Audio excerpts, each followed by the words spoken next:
Boy, am I ready for football season. Uh, 70 days, 7 hours, 13 minutes. September 5th is the first day. It'll be a Thursday. Teams are still to be determined who's going to get that slot. But overall, pretty damn excited for football. I don't think I've ever missed it really as much as did this year. A lot happened. As we all know, we got fantasy rolling up. We got a lot of trades, a lot of free agency, a lot of teams. Okay. Oh. Alrighty. A lot of teams move, a lot of free agency. So the real goal here is to pretty much go over what happened in the offseason for every team here. Fantasy football is coming up. We need to know whose value increased, whose value decreased, what teams are looking pretty decent. I mean, there's some moves here when I was going through everything that I didn't even notice. Really small, intricate things. But if you think about it, like, these are good, logical moves. I mean, we're looking at running back backups, quarterback backups, even major moves. I mean, Nick Foles to the Jags, Sheldon Richardson to the Browns. Like, these are big deals. And this video is going to be a two-part. This one's going to cover the AFC. And I figure it's best we split it off AFC and NFC just due to the amount of movement. So I broke it into different divisions. We're going to start with the East here, and we'll work all the way down to the West. If you like the videos, please subscribe to the YouTube page. Let's Talk Goats. Twitter as well. Shoot me a follow. Find me. Talk to me a little bit about sports. So just to go over a good recap here. Overall in the AFC, the most moves that happened were by the Raiders, actually. The Bills signed 4. The Jets signed 4. The Chiefs signed 4. The Raiders signed 5, which is probably the most dysfunctional team of all. Even worse than the fucking Bills. So, we'll start with the AFC East. Bills, Patriots, Dolphins, Jets. This is the Patriots division. Has been for a long time. But out of everybody, I am the most impressed with the Bills, who is, Bills Mafia isn't too great last year, but there's hope. They signed a bunch of veteran players overall, which I don't think is a bad idea at all for a core that's just been getting draft picks due to them being not very good. Josh Allen will get them there. Overall, I think the Bills had the best offseason in the division, but I do think that signing Le'Veon Bell to the Jets, obviously, that he's just going to be so good on the Jets. Anybody who thinks that Le'Veon Bell is not going to have a great season, I just don't understand why. Like, when you take somebody of that age and that body type, his type of career, and just because he sits a year, you're going to tell me that he's just, he's going to be rusty. That's not really how it works. This guy isn't out here just, in Dubai like Marshawn Lynch. He's still hitting the gym. He looks great all off season. Anybody that followed him. But anyways, we'll start with the Bills here. So the Bills add Cole Beasley, wide receiver, Frank Gore, veteran RB, TJ Yeldon. I think that one's the most interesting one, and Mitch Moore. Mitch Moore was a super smart move. Cole Beasley, I think, signed a 4-year contract, if I'm right, which is crazy. Cole Beasley, I always thought he was pretty solid on Dallas. He's a good fantasy player. He gets you those little points when you have those bye weeks. He's a decent value pickup on free agency, but put him on the Bills. I think you're going to see more targets. I think his value increases because they have to throw to somebody. He's pretty durable too. He really doesn't get injured too often, and when he does, it's usually a small Nagy type one. Nothing too nuts. Frank Gore. How is he even still moving? This dude is like a fridge with legs. It's crazy. So you got Frank Gore, TJ Yeldon, and Shady McCoy. What a terrible running back core. One of those 3 just has to be healthy. That's all. TJ Yeldon, obviously younger, had a pretty decent year with Jags 2 years ago before the Fournette. Got Fournette. Obviously, his value wasn't there. They don't really need to pay him either. So he found a contract there, which I think isn't bad. And Mitch Moore, obviously, it's a very good grab for them, especially for a team that is very, very limited on what they can do. And I don't think they did too bad overall. I mean, I think every team needs to add veterans when you're talking off season. Honestly, I think it's like beyond important.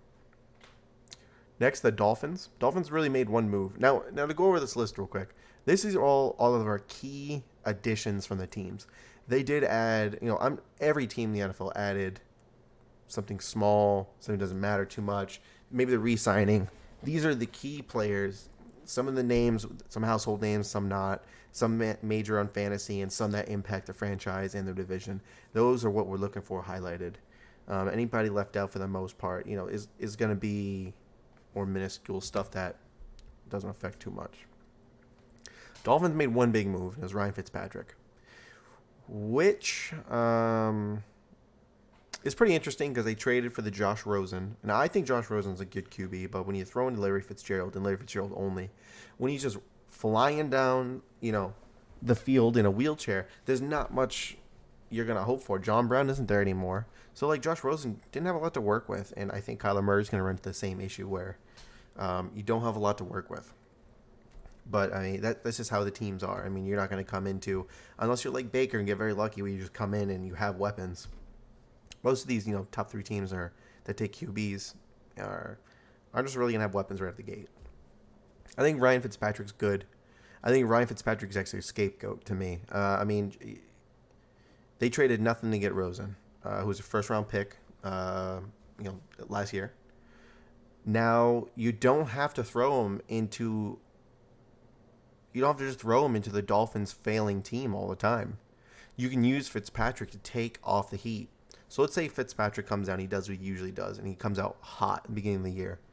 Has a great 3-4 weeks maybe, and then fizzles out just due to being Fitz. I mean, old age or scheme or matchups, however you want to put it. Josh Rosen could come in and give you a 500 season for the rest of the season. The guy looks good. You go into next season feeling pretty confident about him. You're really building him up. I think that is a great idea. Will he last? No, it's Fitzpatrick. He moves around. But I don't think it's a bad idea for the Dolphins to do something like that. Also, you got to think, in my opinion, I know a lot of people agree with me on this, when you bring in a rookie quarterback, sophomore quarterback, somebody very young like Josh Rosen, and they don't have that person to rely on, the veteran, it just completely changes their career. I mean, look at Patrick Mahomes with Alex Smith and Jimmy Garoppolo with fucking Tom Brady. Rodgers even has Favre. I mean, he still has Favre mentoring him. So, if you don't have that, it's not... You just lose something. It doesn't matter if it's Ryan Fitzpatrick or Tom Brady. There's still huge veteran information that needs to be passed. And that cat's crazy. That needs to be passed. So...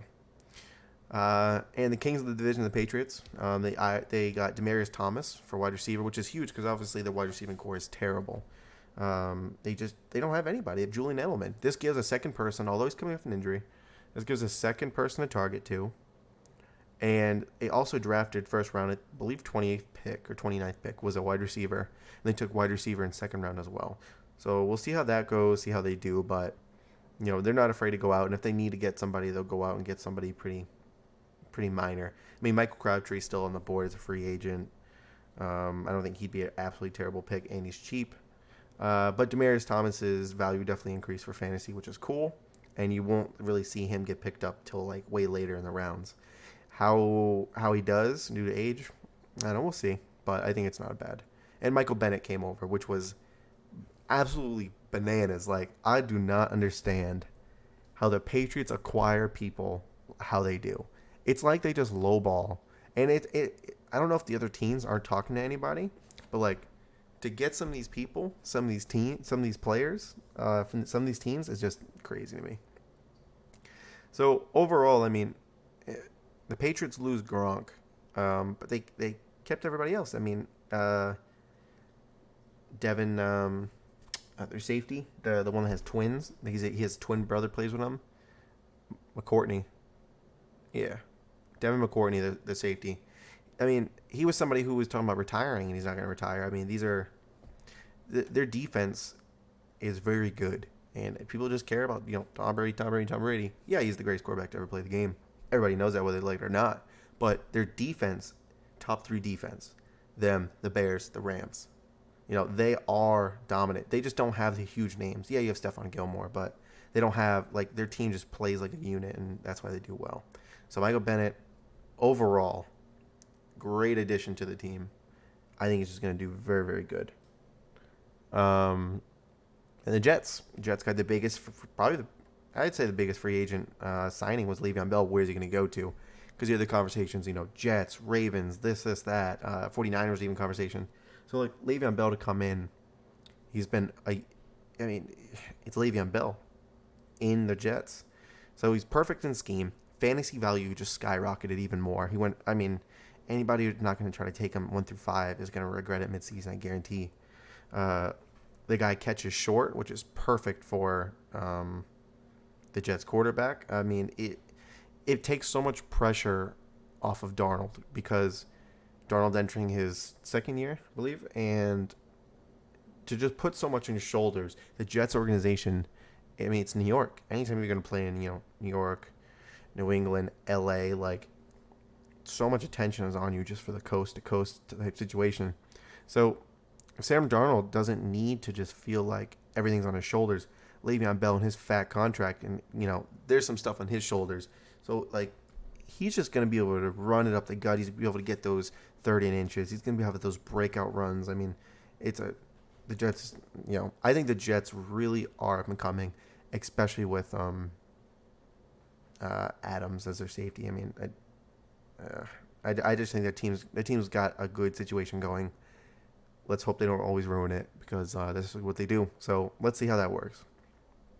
Second, T.Y. Montgomery, pretty weak ad, but you got to fill the roster, and he's got experience. He's played wide receiver. He's played running back. He's a good kick returner. So you do need somebody that's gonna take it because you can't put Robbie Anderson's skinny ass in there all the time. As soon as he gets hit, he might just die. So T.Y. Montgomery is a good one to throw in there. Jamison Crowder, awesome sign. I loved him in Redskins. The Jets had the same problem as the Patriots, where it's like, who are you throwing to? Because, like I said, you could throw to Robbie Anderson, but that's it. And, you can also deal with the off-the-field issues, just general health and consistency. Jamison Crowder is a veteran. He'll come in. He'll play your good slants. He'll get you those yards you need, and it'll definitely help.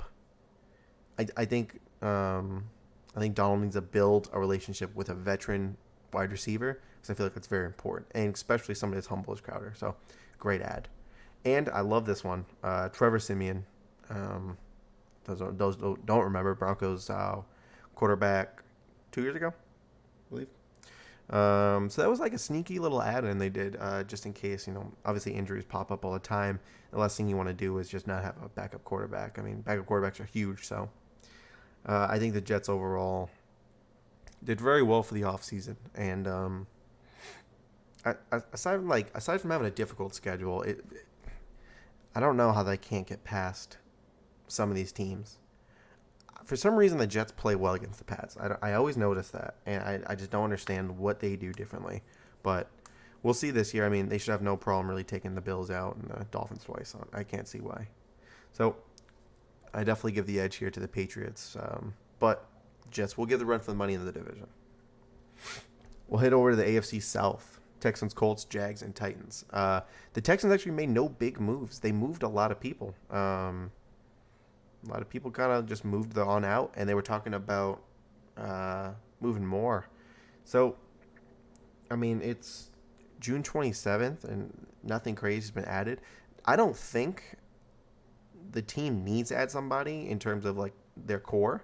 I think the only reason why they would need to is to compete with the Colts a little bit more. Deshaun Watson's a stud. He's so good, and he throws to Hopkins. Hopkins, what was it, last year? Didn't drop a pass or something like that, led. So, you got straight studs there. So, I think the Texans, obviously need to develop a running back in the next year or two. And their wide receivers just got to stay healthy. But I think the Texans will be okay. The Jags, they added 2 people. Alfred Blue, who was from the Texans, as your running back. Obviously, he kind of took over the TJ Yeldon spot in a sense. Also another good kick returner. With Fournette just being injured and just not looking too healthy, you got to have a backup. I don't think Alfred Blue's a bad choice there. Alfred Blue also plays wide receiver if nobody ever knew. So he played a little bit of that in college. So he's back and forth. He can play either way. So they have options. And then obviously, Big Dick Nick Foles, signed as a quarterback for a 4-year deal. I think Nick Foles is terrible. I really do. I get it. He had a great run against the Patriots. He won the Super Bowl. And then when he covered for the half season, he also looked good. But it's like everybody ignores the bad of Nick Foles. Chiefs, bad Nick Foles. The Rams, Nick Foles. It just, I don't know, to sign him to a 4-year will be interesting. I think the Jags really messed up not taking a quarterback, but instead they took a little bit more defense, which isn't bad. I mean, 2 years ago, these guys were the best defense in the league. Last year, they looked like just dog shit. I don't know what happened. I don't know what went on. But overall, I mean, defensive coordinator, and like it just did not look like the year before. I mean, the Jags should be coming into they came into last year as, I want to say, the number 1 defense or number 2 defense, either or. And they're going to go into this season looking like the 10th. Like, it's just, they just don't look as strong as they would. So, anyways, I think the Nick Foles ad was okay. I think the money was outrageous. I think the years was crazy for a backup quarterback with a ring. But we'll see how he works with the team, works with the scheme. If that doesn't work out, what are the Jags doing? You know, like, what's the play for them? I don't think it's very good. Who are they going to go out and grab? They're going to have to make trades and give up stuff they don't want to give up, but good workout. So, next is the Colts. Obviously, the scary team coming into this season. Everybody fears them. They added Justin Houston from the Chiefs. That's a great ad for them. Money was a little high for somebody that was injured, but then again, the Chiefs, gave him the world. So maybe it's fair. Maybe he'll have a better year, a better chance to be successful. So they added Justin Houston, which is a fantastic ad, and they added Devin Funchess, which I really like that ad because the Colts need as much wide receiver as possible. I mean, it seems like the last 2 seasons, the youth of wide receiver position fell off majorly. Like, people are not coming into the league really like year 1 ready. Like, it's taking a while to develop. And hopefully this year we see a difference with Samuel and DK Metcalf. And I know next year, I can't remember his name, but they're already projecting Ross. They're already predicting round 1, pick 2 or 3 is going to be Bama wide receiver and another wide receiver. So, which doesn't really happen often to see receivers go within the top 5, even 10. So it's been a very defensive 3 years. So right now we're pretty scarce on wide receivers. So if you get somebody middle of the pack like Devin Funchess, who in fantasy wise, I think value definitely increases because the Panthers didn't use him as best as they probably could. Just due to constant nagging injuries from Newton and Christian McCaffrey taking away a lot of the passing from other people, which is perfectly fine. But I think Devin Funchess was a good ad, another weapon for Luck, and I think Funchess will see a drastic difference in Newton throwing to you and then Andrew Luck throwing to you. So, last we have Titans. Titans are so interesting. So every year, it seems like the Titans are going to, middle of the pack. So they always seem to be like, 8-7 or whatever it is. So they're always like even 8-8 or. But all last year, Mariota played with nerve damage in the elbow. I think he played 2 or 3 full games, but everything else was just due to injury. So to have somebody like Mariota, who was amazing coming out right out of college, and he was just really good. He looked like he was going to be a big deal, and it was just like that injury from when he took the hit, just his arm just wasn't the same. So they got Ryan Tannehill, who obviously the Dolphins moved over because they knew they were getting Rosen and that he wasn't having too much success there. So that'll be really interesting seeing Tannehill versus Mariota overall for just competing for the spot. And I think one of the best adds of the offseason was adding Adam Humphries as your Titans core, because Titans are a little rough overall in throwing. If Humphries can be your go-to guy, and you can get Derrick Henry to start playing like he played the last, gosh, excuse me, like he played the last 3 weeks of football last year, then you're gonna be looking pretty decent. Honestly, I mean, in that division, it's a little tough if the Jags are playing good. Whew. But overall, you're going to have to get through the Colts. And the Texans, I think, will... Texans don't add anybody, I fear, for their winning the division. But overall, I think out of this whole thing, I definitely give the edge over to the Colts here. Just the way they left off last season, who they added, the wide receiver, Justin Houston. And don't get me wrong, if Nick Foles does well, the Jags are going to do well. If Nick Foles does well and Fournette stays healthy, then they can make a good run at things because their defense can pick up. But I definitely say Colts got it in this one. Next is the AFC North with the Ravens, the Browns, the Bengals, the Steelers. Favorite division to talk about here, just because the Browns, man. I mean, who's not rooting for the Browns? Love them. Out of 4 of these, 2 teams really didn't make any moves. So first we have the Ravens. Ravens got rid of everybody. I think the Ravens are just gonna do terrible. I don't see how anybody can say they're gonna do good. So they pay Earl Thomas like $1 million times whatever it is. They pay him a fuck ton of money, unnecessary, for he just came off a broken leg injury. He's basically replacing Weddle, and then I don't know. I think that was a terrible move by them. And then they go out and they get a running back. So that was their big thing that they lost. So they lost what's-his-face due to the drug possession, Collins. So they lose Collins to drug possession. They let him go. So they need to have a running back. And Mark Ingram, I think, is like a great fit there. He's going to be so much more valuable in fantasy. Like, honestly, if you can get Mark Ingram your 4th round in fantasy, that's going to be a great pickup, especially if you can get him 4th or 5th and you end up taking 2 running backs within those first few rounds, which most people probably should. And he can sit on your bench. He's going to be awesome racking up some points. He's just going to be your late game, higher value. And just to keep everybody updated on the Ravens, I mean, these are notable losses. You lost Mosley. You lost Suggs. You lost Weddle. You lost Collins. So right now you got your sophomore quarterback who has some issues throwing the ball. Oh, sorry. They also lost. Was it Crabtree played last? So Crabtree's not there. They have John Brown still, and what's his face from the Saints? The bleach hair. Can't remember his name. So you really just got John Brown, and that's a tough team. They're definitely in the rebuild stage, but Thomas and Ingram, I believe, signed a 4-year. I think they each signed a 4-year, if not. Oh boy, my computer. Okay, whew. They each signed about a 4-year deal. So they'll be there for whenever the rebuild happens. Bengals. This is a team that needs to do something that just never fucking does. Andy Dalton's getting old. They should have went after Dwayne Haskins. Instead, they passed on him. They lost Perfect. But I love Joe Mixon. Real big Joe Mixon fan.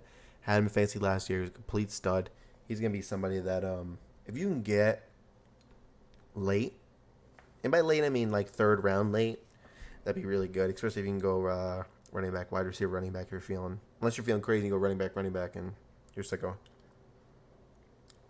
He's somebody you're going to want to take while people are taking quarterbacks because you're retards. So that always helps. Next, we get the Browns and Steelers. So I'll touch on the Steelers. Steelers didn't make any big moves. They lost, obviously, Le'Veon Bell. They lost Antonio Brown. This cat, man, having a good time. So they lost a lot of notable people, but they also, James Conner emerged. Who knows how to do this year? If he has anything like last year, it's going to be great for them. They got very lucky. And they have Juju Smith. So they basically traded out their best two players for people that could do as good. Now, I'd consider Antonio Brown and Le'Veon Bell to already hit their ceiling, which was a very high ceiling as a player. I mean, yeah, you deal with the last 2 years of Antonio Brown being annoying, Le'Veon Bell just sitting, and people not playing for them. But if you look at it, and it's like, where were those two 5 years ago? And then how did they improve? Like, everybody knew they could be good, and they most likely will, and they were. I mean, Le'Veon Bell and Antonio Brown been two of the best for quite some time. So to swap them out for James Conner and Juju Smith, I think you have close to the same type of situation. I mean, obviously, we'll see what happens with Big Ben in the next 2 years because that's going to change Juju's career versus James Conner, who's pretty much doesn't matter who hands him the ball. But I think the Steelers are on the decline, and I hope so because I fucking hate them. So we'll see.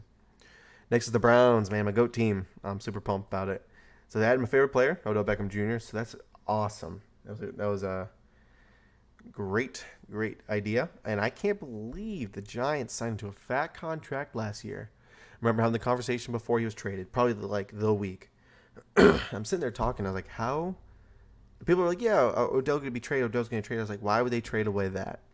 I was like, it's just, I know that they just got Barkley, but it's like, you're going to trade away your, best player at the beginning of the year last year, and then signed for a huge contract. I mean, you're taking away a huge reason why Giant fans go to games. They don't go there for Eli Manning. They don't get there because they fucking want to lose all the time. They go there to go see their players they like. I mean, that's how most sports are. I mean, you bring in the names, they're going to come in. I mean, perfect example, NBA is just huge on that.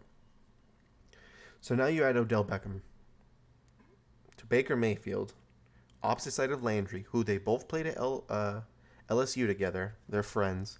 It's just a great ad.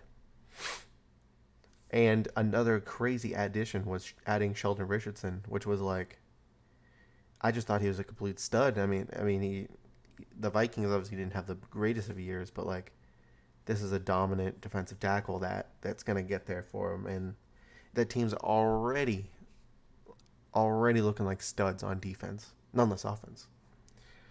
So, the Browns win the division by 1 million. And if you don't believe me, you can ask Andrew Golden because I don't think he believes me with that. But the Browns are winning the division. They're gonna have no issues, and then Steelers can eat shit. And nobody gives a fuck with the Bengals.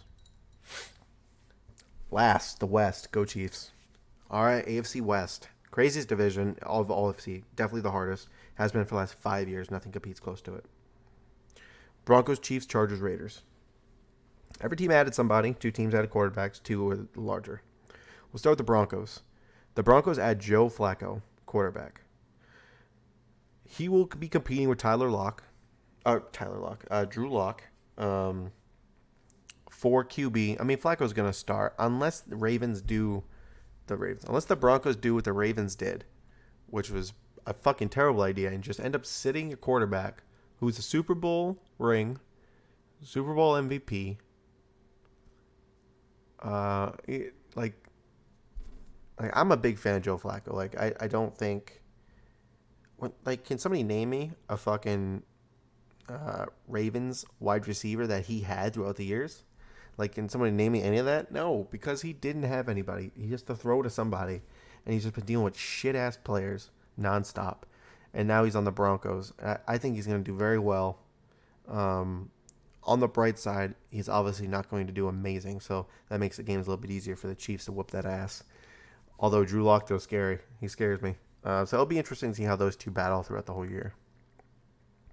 The Chargers add Tyrod Taylor. I was really curious what happened to him. Obviously, week 4, Tyrod Taylor left in the Jets game. Baker came in, and obviously they got their first win. That was awesome and super exciting.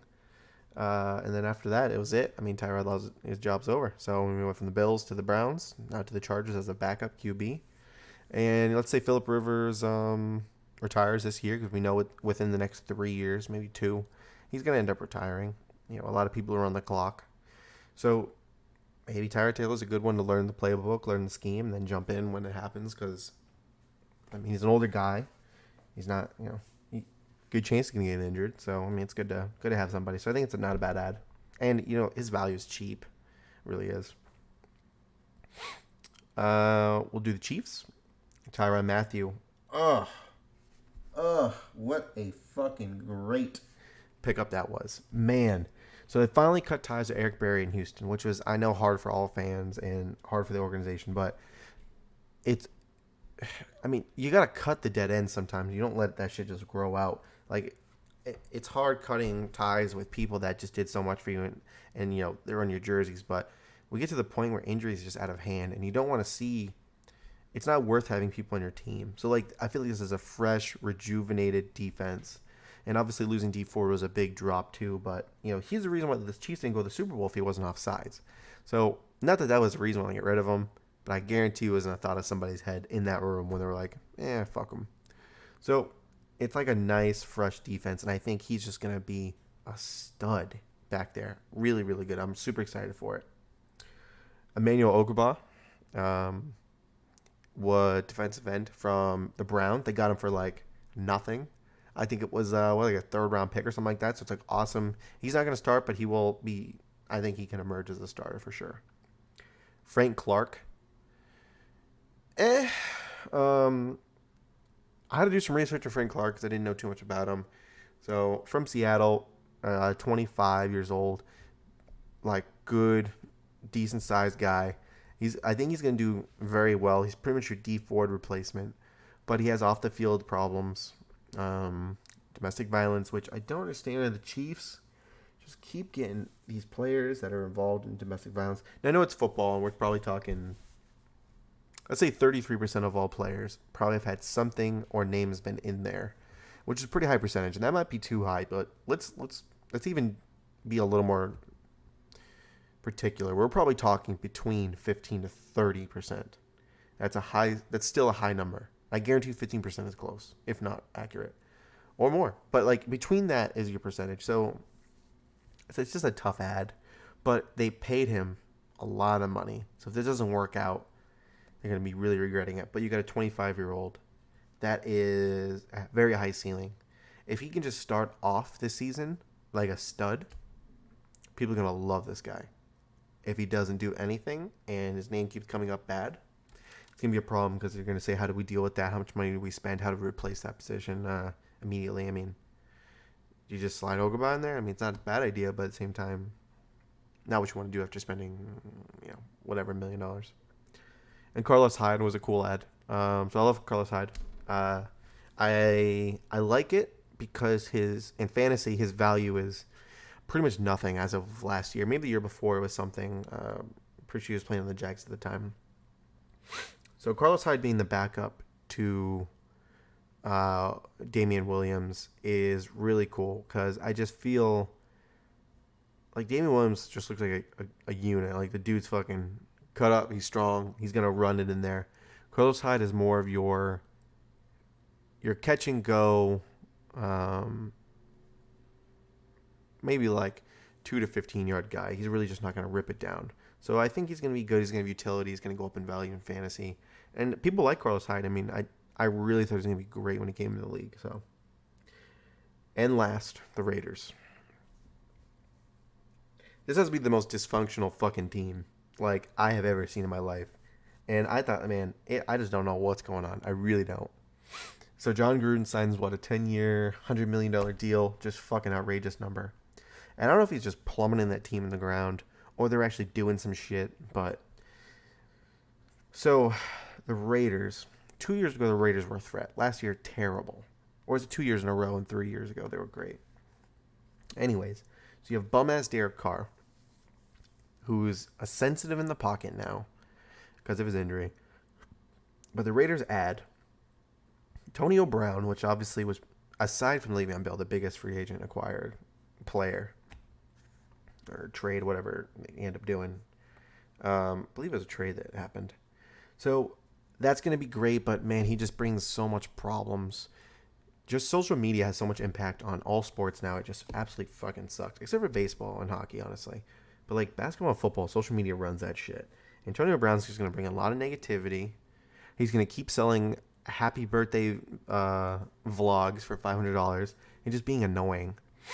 Stat wise, performance wise, he'll be great. But is he going to show up to the mandatory practice, the mandatory Q&As? Probably not, and that just makes you guys look worse. And the Raiders are considered to have the number one fan base. So like bringing him in financially as a team makes sense. You're gonna sell jerseys like crazy, and everything's $1. I mean, everything's based on the dollar. So very smart financial. Will it last long term? I don't know. That whole team's just pretty crazy. Favorite out of the team though was Isaiah Crowell, running back for the Jets last year. It's just a good ad. So Marshawn Lynch left. So right now, the starter? I guess is going to be Crowell and obviously Jacob from Bama. I think it was 4th pick they took him, something like that. Maybe later.